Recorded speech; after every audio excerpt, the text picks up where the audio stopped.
बहुत समय पहले की बात थी। एक गांव में 4 जादुई बौने हुआ करते थे। ये बौने पूरे गांव में घूमते और जिस किसी को मदद की जरूरत होती तो उनकी मदद किया करते थे। एक दिन ये चारों बौने रोज की तरह गांव में घूम रहे थे कि अचानक इनको किसी बच्ची के रोने की आवाज आई। जैसे ही बौनों ने अंदर झांक कर देखा तो एक प्यारी सी बच्ची कपड़े धोते हुए रो रही थी और पीछे से किसी औरत के चिल्लाने की आवाज आ रही थी। खबरदार, अगर आगे से होमवर्क करने की बात कही तो घर पर बैठो और घर का सारा काम करो। जल्दी ही तुम्हारा स्कूल से नाम कटवाती हूँ। यह कहती हुई वह घर से बाहर चली गई। चारों बोनों ने सोचा कि हमें इस बच्ची की मदद करनी चाहिए। फिर क्या था, उनमें से एक बोना बिल्ली में बदल गया और रसोई में रखा दूध पीने लगा। जैसे ही लड़की ने बर्तन गिरने की आवाज सुनी तो वह भागकर रसोई में गई और बिल्ली को देखकर बोली, रुक जा बिल्ली, चोरी मत कर। चोरी करना गलत बात होती है। मैं तुझे अलग से दूध दे देती हूँ। अगर मेरी माँ को पता चल गया कि बिल्ली ने दूध झूठा कर दिया है तो वो बिना सोचे समझे पता नहीं क्या सजा दे मुझे। यह सुनकर वह बिल्ली बोली, मुझे आज तक किसी ने ऐसा नहीं बोला।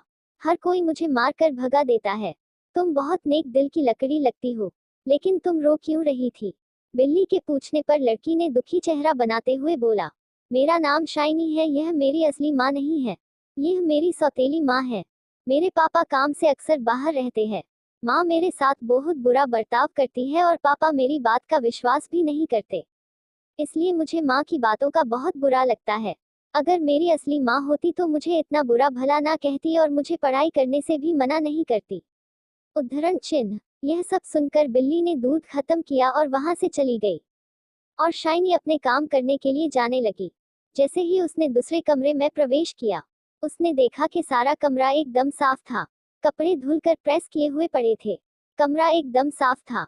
ये देखकर शाइनी ने बाकी के कमरों की भी सफाई कर डाली। कुछ समय बाद जब उसकी माँ आई तो घर का बदला रूप देखकर वह हैरान रह गई। उसे विश्वास ही नहीं हुआ कि ये सब इतने कम समय में कैसे हो सकता है। यह सब जानने के लिए अगले दिन शाइनी की माँ ने जानबूझकर पूरे घर में कचरा गिरा दिया और सारे बर्तन गंदे कर दिए और शाइनी को गुस्से में बोली, मैं एक जरूरी काम से बाहर जा रही हूँ। अगर ये सब काम 2 घंटे में पूरा ना हुआ तो आज रात को खाना नहीं मिलेगा। यह कहकर वह घर से चली गई। शाइनी बहुत डर गई थी और जल्दी में घर का सारा काम करने लग गई। यह सब जादुई बौने देख ही रहे थे कि उसी वक्त शाइनी के हाथ से एक कांच की कटोरी गिरकर टूट गई। यह सब देखकर शाइनी समझ गई कि आज रात उसे भूखा ही सोना पड़ेगा। कुछ देर बाद वही बिल्ली अंदर आई और बोली, आज दूध मिलेगा शाइनी। शाइनी ने अपना दुख ना बताते हुए बिल्ली के लिए दूध डाला और अपना काम वापस से करना शुरू कर दिया। यह सब शाइनी की सौतेली माँ देख रही थी। उसने देखा कि जब तक वो बर्तन साफ कर रही है पीछे से कुछ बौने घर का सारा काम कर रहे हैं। वह सोचती है कि क्यों मैं इन बौने को पकड़ लूं।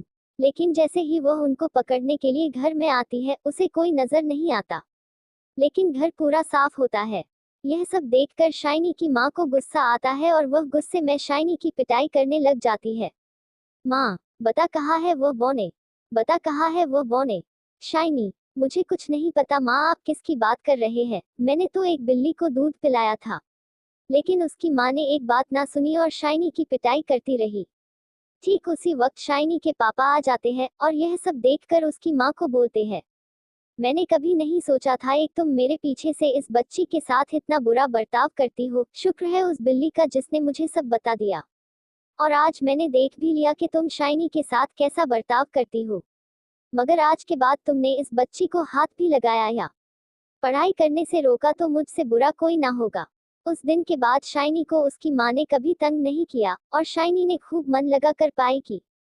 आगे जाकर शाइनी डॉक्टर बनी और उसने कई लोगों का मुफ्त में इलाज किया।